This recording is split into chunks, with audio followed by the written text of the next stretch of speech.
Auren kunci kashi na 7.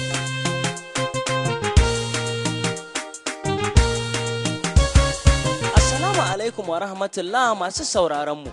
Barkanmu da kasancewa a cikin shirin nishadi daga zaune. Shiri ne da muke kawo muku karance-karance na littattafai domin faɗakarwa, nishadantarwa da ma ilmantarwa. Daga nan tashar mu ta Arewa Blog TV, inda a yau muke a cikin littafin mu na auren kunci daga mawallafiya Lubabatu Sirajo Mrs. Al-Mustapha, tare da ni mai gabatarwa Halifa SK. A wancan lokacin mun tsaya a daidai inda Hafiz ya yunkuro yake tambayar Rukayya.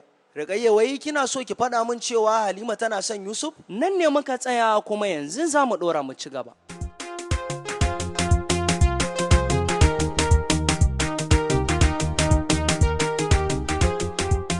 Rukayya ta ce, yaya Hafiz, ga ta nan tambaye ta baka amsa da kanta, domin ka san ayan cewa ka a bakin mai ita tafi daɗi.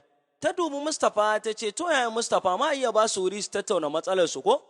Kai tsaye ta nufi sashen baki, Mustapha ya rufa mata baya. Su kuma Hafiz da Halima suna tsaye a wajen. Hafiz ne ya gyara murya tare da daidaita tsayuwarsa ya fuskanci Halima sosai ya ce, Halima, ban fahimci me Rukayya take nufi ba. Me ke faruwa ne na ga dukin canja kin fita daga hayyacinki? A yadda na fahimta ma kina cikin matsala da damuwa. Me ya kawo haka? Ta kifa kanta a tafukan hannunta sai kuka take mai tsima rai. Shi kuwa Hafiz duk kukanta ya dame shi, ya rasa yadda zai yi a ran shi. Ya tsuguna kusa da ita cikin damuwa ya ce, dan Allah ya isa haka Halima, ba na son kukanki ko kaɗan. Yana dagula min raina fiye da yadda kike zato, dan Allah ya isa haka. Ni yanzu abin da nake so kawai ki faɗa min me ke faruwa ne har ya rikita min ki haka. Cikin kuka ta bashi labarin duk abubuwan da ke faruwa, har alkawarin da abban sa ya na bayar da su auren su ga Yusufa da kuma Isa. Ta kuma gaya masa rikicin su da Rukayya. Hafiz ya tsayi da ran shi cikin dogon tunani har tsawon lokaci, sannan ya dube ta ya ce, na fahimci komai Halima, kuma na fahimci manufarki, amma ni abin da na ga ya kamata shine mu bar wa Allah zaɓi ya zaɓa mana abin da ya fi mana alkhairi. Ya ci gaba da cewa, kuma abin da nake so da ke shine ku ci gaba da yin haƙuri da kuma yin addu'a. Kin san Annabi sallallahu alaihi wasallama ya ce addu'a takobin mumini ce. Don haka ni a shawarata a nan shine mu riƙe addu'a, mu roƙi Allah ya kawo mana agaji a duk halin da muka tsinci kanmu a ciki. Kar wannan matsala ta dame ki har ta sa ki takura kanki a rayuwa, ki janyo wa kanki wani ciwo. Ta dago kanta ta ce, yayi Hafiz, ni kaina na san cewa ba mu isa mu tsara wa kanmu rayuwa ba sai abin da Ubangiji ya tsara mana. Kuma na san duk abin da Allah ya ɗora wa bawansa bai yi don baya son sa bane ko kuma don ya cutar da shi. Sai dai shi bawan ya cutar da kansa idan ya ƙi yarda da hukuncin Ubangiji. Ta ci gaba da magana cikin sanyin murya ta ce, abu ɗaya ne yake damuna yaya Hafiz, ka gane ko? Irin abubuwan da Rukayya take yi suna damuna, suna ɓata min rai ƙwarai. Na yi iyakar ƙoƙarina don in fahimtar da ita irin matsalar da take ƙoƙarin jefa kanta ciki. Ta ƙi ta gane, ita yanzu a yadda na fahimce ta tana nufin iyakar ra'ayinta da cikar burinta ta yi fito na fito da abbanmu. Don a yadda na ga take-takenta, a shirye take da ta ɗauki kowane irin mataki a kan lamarin. To ka ji abin da yake ƙara dugun zuma min lissafi. Ya zira hannayensa cikin aljihun wandonsa, ya jingina da motar tare da ɗaga kansa sama, ya ajiyar zuciya ya ce, ba wani abu. Insha Allah zan yi iya ƙoƙari na don in fahimtar da su kar su ɗauki wannan lamarin da zafi. Matakar Allah ya hukunta akwai aure a tsakanin mu, to komai rantsi sai an yi. Idan kuma babu aure a tsakanin mu, kin ga an ɓata 10 bata gyaru ba kenan. Don haka ni a gani na mu bi sannu mu kuma kama Allah, Allah sai ya isar mana. Cikin yanayin tausayi ta ce, to yanzu ya Hafiz, idan ba mu yi aure ba yaya za mu yi da soyayyar mu? Ya yi murmushi cikin ƙarfin hali ya ce, to ni babu wani abu, kawai mu ba wa Allah zaɓi. Duk yadda ya yi mana Allah ya san hakan ne ya fi alheri. Ta yi zuru cikin tunani, ranta duk ya dagule mata. Hafiz ya bushe mata da idanu ya ce, ba na son in ga kina yawan tunanin nan. Dan za ki jefa kanki a matsala, kin san illar da tunani yake haifarwa sarai, don haka ki daina yawan yin sa karki cutu. Ta ce, to yaya Hafiz, ya zan yi? Wallahi abin ne ya dame ni. Ya ce, a'a, babban abin da za ki yi shine yawan yin addu'a. Ta ce, Allah ya yi Hafiz, ina iyakar ƙoƙarina wajen yin addu'a, amma dai zan ƙara dagewa. Allah ya taimaka mana, ya ce amin. Mustapha da Rukayya a daidai wannan lokaci suna can falon baki suna tattauna matsalarsu. Ba ƙaramin tashin hankali Mustapha ya shiga ba jin labarin da Rukayya ta bashi. Duk yadda yake tsammanin damuwarsa da ɓacin ransa ya fi haka, abin ma har tsoro ya bata ganin yadda ya rikice mata. A karo na biyu tun fara badakalar aurensu ta fara zubar da hawaye saboda tsananin so da tausayin Mustapha da suka mamaye zuciyarta.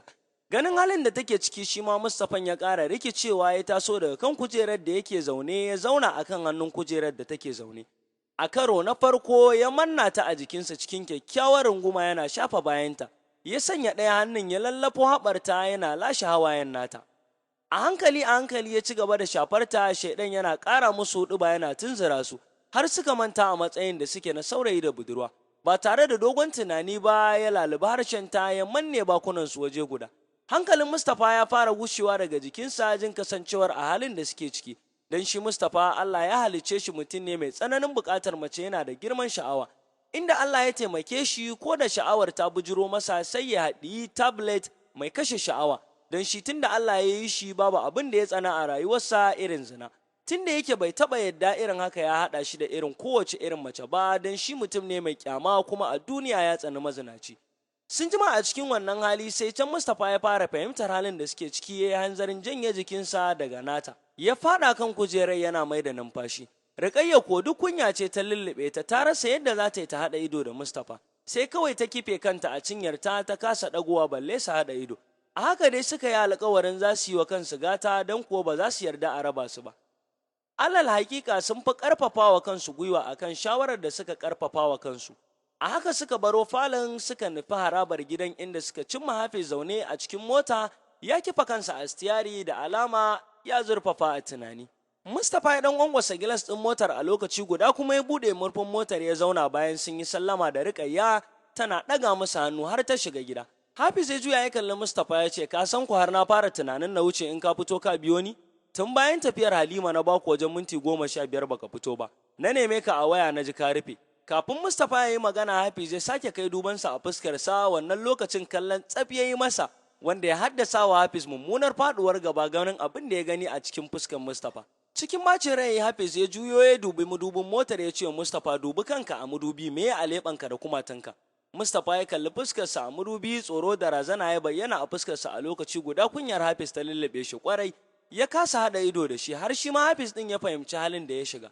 Cikin ɓacin rai Hafiz ya jefa masa wani hankici kan cinyarsa ya ce, ka iya gyara fuskarka in ka so hakan, in kuma baka ra'ayin gyarawa kana iya barinta, don na san mawuyaci ne in kana jin kunyar mutane su ga fuskarka a haka. Domin duk wanda bai ji kunyar Allah ba to babu kunyar wanda zai ji. A lokaci guda ya yi wa motar ki suka kama hanyar fita. Sai da suka ɗauki hanya sosai sannan Hafiz ya kalli Mustapha wanda ya mutuwar zaune, ya kasa aiwatar da komai saboda fargaba. Duk ya ji shi ya gama muzanta, ya kasa yin ƙwaƙwaran motsi, ballantana ya yi ƙoƙarin goge jambakin da ya gani a leɓensa, wanda baya raba ɗayan biyu a lokacin da suke yin kisin da shi da Rukayya ne ta shafa masa. Hafiz ya yi gyaran murya ya ce, tunanin me kake yi? Me za ka yi wa tunani haka tunda baka ji kunyar Allah da ya halicce ka ba? Ya ci gaba da cewa, wallahi Mustapha ka bar yin mamaki, ko a mafarki ban taɓa zaton haka kake ba, don inda wani ne ya faɗa min cewa za ka iya aikata irin haka, wallahi sai na musa masa, ko ƙur'ani zan iya dafawa akan ba za ka iya ba, saboda ya sani na da kai ban taɓa ganin irin haka a gare ka ba. Me ya kawo haka Mustapha? Wayi da kake so ka ɓata rayuwarka, ko kuma in ce ka ɓata rawarka da tsalle? Haba Mustapha, kaka yarda giya soyayya ta bugar da kai har ka jefa kanka a masifa. Ka san irin hatsarin da kake so ka janyo wa kanka kuwa? Kar ka manta fa daga irin wannan soyayyar ne ta shan minti masoya suke zarcewa su jefa kansu cikin bala'in da zai damu rayuwarsa har iya muddin rayuwar tasu. Don haka ni shawarar da zan baka a matsayina na dan uwanka mai kaunar ka, ba zan so in ga wani mugun abu ya same ka ba. Don haka ka ji tsoron Allah, ka guji shiga manyan zunubai. Kai kanka ka san zina tana daga cikin manyan zunubai. Ba wai ina nufin in ce kai mazinaci bane, a'a. Ina nufin nusar da kai matsayin da kuke kokarin jefa kanku. Ka san muddin mace da namiji suka keɓe to shedan ne na ukunsu, ballantana ku da abin naku ya wuce gona da iri, wai har kai kake haɗa bakinka da na macen da ba halaliyarka ba. Ka ɓata wayanka wallahi, ni sai dai in ce Allah ya ganar da kai. Mustapha cikin borin kunya ya fara yi wa Hafiz bayani don ya kare kansa daga zargin da Hafiz ɗin yake masa. Ya ce, ka san Allah ko? Wallahi al'azim babu abin da ya shiga tsakanina da Rukayya in ban da kis. Na rantse maka daga wannan babu abin da ya shiga tsakanina da ita. Shi kuma tsautsayi ne, na rasa yadda aka yi haka, kai kanka ka san ba halina ba ne, wallahi ban sanya aka yi ba haka ta faru, don gaskiya a lokacin hankalina ne ya mugunta shi akan maganar da Rukayya ta zo min da ita. Hafiz zai tare shi cikin ɓace rai ya ce, tashin hankalin banzanka? Duk wani tashin hankalinka da zaka shiga wannan abin da kuka yi ya isa fitar da ku ne? Ai addu'a ita ce maganin duk wannan tashin hankalin. Mustapha cikin yanayin nadama da abin da ya aikata ya kalla Hafiz ya ce, don Allah ka yi haƙuri Hafiz, na san abin da na yi ban kyauta ba kuma na san na aikata kuskure kuma don Allah ka rufa min asiri kar wanda ya ji wannan abin don wallahi kunya nake ji kuma insha Allah daga wannan ba zan sake kamanta irin haka ba. Hafiz ya ajiyar zuciya ya ce ba komai ya wuce insha Allah ba mai ji amma dai lallai ka kiyaye gaba kuma Allah ya ƙara kiyaye mu duka Mustapha. Ya ce amin. A masallacin da ke layin gidan Hafiz suka tsaya suka yi alwala suka bi jam'in sallar magariba daga nan suka gangara wani shiryayyen restaurant da suke cin abinci kowanne ya yi odar abin da yake son ci. Bayan sun kammala Mustapha ya biya kuɗin suka fito suka koma masallacin inda suka yi sallar isha'i daga nan suka zarce gidan Hafiz ɗin. Mustapha ne ya fara faɗawa kewaye ya watsa ruwa sannan Hafiz ya shiga shi ma ya watsa ruwa. Misalin karfe 9:30 suna zaune suna kallon labaran ƙasa amma Mustapha hankalinsa bai wajen domin ya lula duniyar tunani. Hafiz ya dan jijjiga kafadarsa ya ce kai fa ni abin da yake haɗa ni da kai kenan sanya damuwa a rai. Kuma ni kaina na san cewa wannan abin da ya faru ba wai halinka bane ba a ko ina zan shede ka. Amma dai abin da nake so shine ka ƙara kiyayewa kar ka dinga biyewa rudin shedan sai ya kai ka ya baro. Maganar auren mu kuma da sa Halima ni a tunani na mu bar wa Allah zaɓin sa ya zaɓa mana abin da ya fi mana alheri. Ka san ko mun damu ko ba mu damu ba idan Allah ya hukunta aure a tsakaninmu dole sai an yi. Idan kuma bai nufa ba duk damuwar da za mu shiga a banza tun da ba mu da abin yi sai haƙuri. Mustapha ya dube shi cikin damuwa ya ce ka gane ko Hafiz magana ta gaskiya ba zan iya haƙura da Rukayya ba saboda ina matuƙar santa. Ban san ma ya zan iya fahimtar da kai irin san da nake yi mata ba. Sai dai in ce ka sa ido da sannu za ka fahimci abin da na sa gaba. Hafiz ya ce ban gane me kake nufi ba fa. Kana nufin sai ka yi ko ta halin kaka ko kuwa? Mustapha ya ja numfashi tare da katsalabansa da suke bushe cikin kasala da ƙosawa. Kusan hakan ɗin ne, don ba zan taɓa lamunta ba ina ji ina gani a aura wa wani ita wanda bai san ciwon ta ba balle ya san darajar santa. Dan ni na san a duk duniyar nan na fi kowa santa don haka duk rintsi kuma duk kowace irin wahala kowane hali zan shiga sai na aure ta.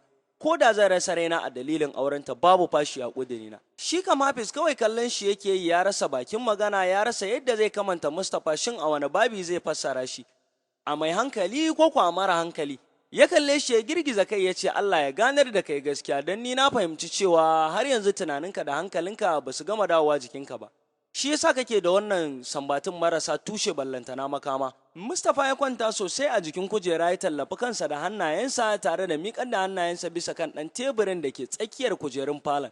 Ya kalla Hafiz cikin ƙanƙancin idansa tare da nuna gaskiyar abin da yake faɗa har cikin ransa ya ce fahimce na Hafiz. Ba zan lamunta ba wai in baro wani Rukayya ya aura har abada ba zai taɓa yiwuwa ba ko ta wani irin hali sai na aure ta. Sam kada ma ka sa shakku a ranka don ina son ta so mai tsaunani wanda ba zan taɓa iya rayuwar aure da kowace irin mace ba in ba ita ba. Hafiz ya girgiza kai ya ce ba ka da hujja Mustapha. So da kake gani ba hujja ba ne don in maganar so kake aini ma ina son Halima fiye da zatanka. Don me ni ban ce sai na aure ta ba. Cikin damuwa Mustapha ya ce gani kai za ka iya hakan ai. Ni kam da ba zan iya ba dole zan yi wani abu a kai. Me za ka iya yi wanda ya wuce haƙuri? In ji Hafiz. Mustapha ya yi murmushi ya ce za ka ga abin da zan yi in lokacin ya yi. Hafiz ya miƙe yana faɗin zaɓi ya rage naka kuma don ni na faɗa maka iyakar gaskiyar da zan faɗa ma. In ka ji ruwanka in kuma ka ƙi ji ya rage naka. Ya wuce bedroom ɗinsa ba tare da sauraron abin da Mustapha zai ce ba. Shi ma dai Mustapha ya yi wuf ya nufi bedroom domin lokacin bacci ya yi. Halima kuwa tun da suka yi sallama da Hafiz ta koma gida zuciyarta ta gaza samun sukuni domin a lokacin da ta samu kanta a cikin wata irin muguwar damuwa ta rasa gane ko ta mecece. Ta kwanta rigingine a kan garanta ta zurfafa cikin tunanin irin rayuwar da za ta tsinci kanta idan har ta auri Yusuf. Ta ƙara tsananta tunani akan rayuwarsu da Hafiz. Tabbas tana cikin gagarumin garari irin na rayuwa sai dai Allah ya fidda ita. Tana nan dai kwance cikin damuwa ta rasa me ke damunta a duniya. Rukayya ta shigo cikin farin ciki da murna kamar ba ita ce awa 2 da suka wuce take cikin damuwa ba. Ta kalli Halima ta taɓa baki ta ce wai me naga kin shiga damuwa sai faman tunani kike kamar bake ba. Ko zuciyar taki ta fara karaya akan aƙidar taki ne?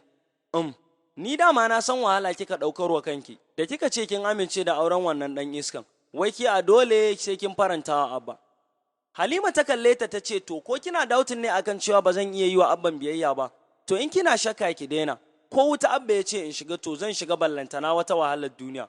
Oho, ke kika jiyo, ni kam na samarwa da kaina mafita don haka duk abin da zaki yi matsalar ki ce.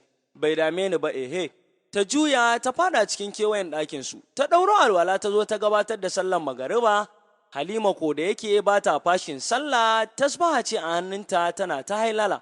Halima ta kira ta cikin sanyin murya ta ce, Rukayya, ina so ki gane manufata har yanzu kin ki gane din. To masu sauraron mu anan za mu dan dakata a cikin karatun littafin mu na auren kunci wanda tashar Arewa Blog take kawo muku. Sai kuma gobe idan Allah ya sada mu da alkhairinsa. Kada ku manta ku danna subscribe sannan kuma ku danna alamar ƙararrawa domin sanar da ku a duk lokacin da muka dora sabon ci gaba da ma dukkanin sababbin shirye